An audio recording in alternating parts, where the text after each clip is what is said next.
Assalomu alaykum hurmatli obunachilar, bizlarni kuzatib borayotganlar. Bugungi obzorimizda Mirzobod rayon Tsiolkovskida joylashgan 3 yer uchastkasiga ega bo'lgan uy-joy binoning umumiy kvadraturasi 400 kvadrat. 3 ta qavatdan iborat bo'lgan bino ko'tarilgan, podval 1 va 2 qavat, xonalari soni 9 ta. Darvozaxonada ikkita kichikroq mashina sig'arganlik joy ajratilgan, hovliga kirish uchun alohida avtomat darvoza va alohida eshik o'rnatilgan. Va orqa hovli tarafda yozgi oshxona joylashgan, qo'shni devordan 2 metr tashlab imorat ko'tarilgan. Imoratning podval qismidan shu orqa hovliga ham chiqsa bo'ladi. Endi uy ichiga kiramiz, xonalar planirovkasi va remontlari bilan tanishib chiqamiz.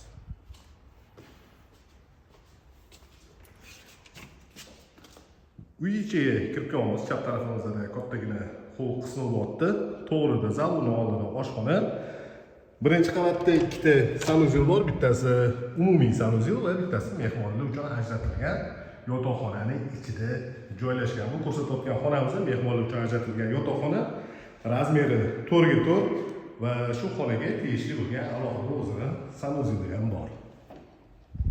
Mana shunaqa ko'rinishda.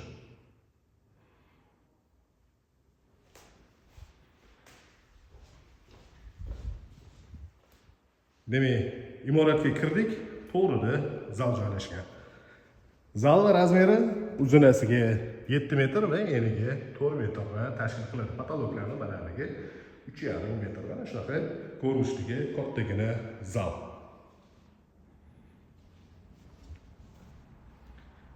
Bu joyda birinchi qavatda joylashgan umumiy yuvinish xonasi joylashgan.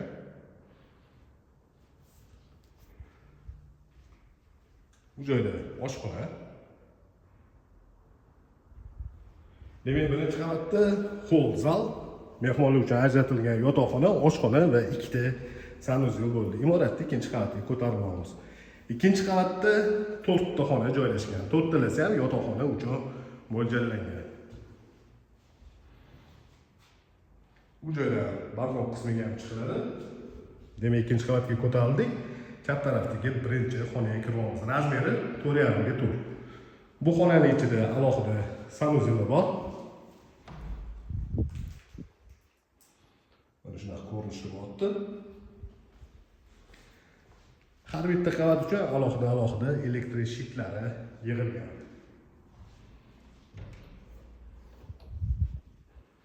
Ikkinchi qavatda joylashgan ikkinchi yotoqxona.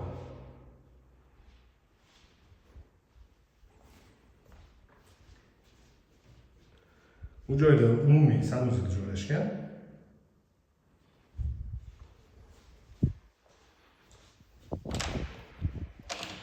Bolalar uchun ajratilgan yotoqxona. Razmeri uzunasiga 4 metr va eniga 3,5 metrni tashkil qiladi.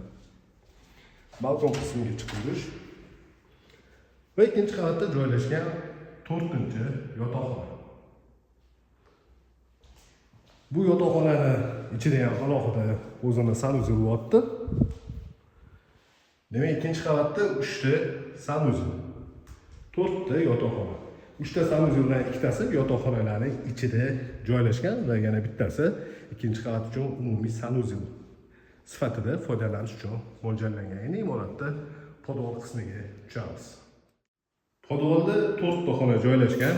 Podvalga tushishimiz bilan o'ng tarafda ikkita xona. Yonma-yon tushgan xonalar bo'lyapti. Mana shunaqa ko'rinishdagi polnotsенный oyna romlari bor. Chap tarafimizda yana bitta kattaroq xona joylashgan. Bu eshik orqali orqa hovliga o'tiladi. Bu joyda kotelni joylashgan. Suv uchun boiler, qator ketgan nasoslar, ikkita konturli kotel. Bu joyda elektrik shit alohida yig'ilgan. Podvalga tushganimizda to'g'rida kladovka uchun mo'ljallangan yana bitta xonasi bor.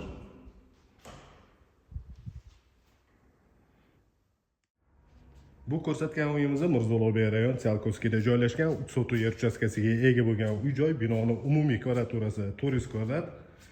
Xonalarning soni 9 ta bo'ldi. Mana shunaqa chiroyli fasad ko'rinishiga ega bo'lgan bino ko'tarilgan. Bu uyning narxini opisiyaga yozib qo'yamiz.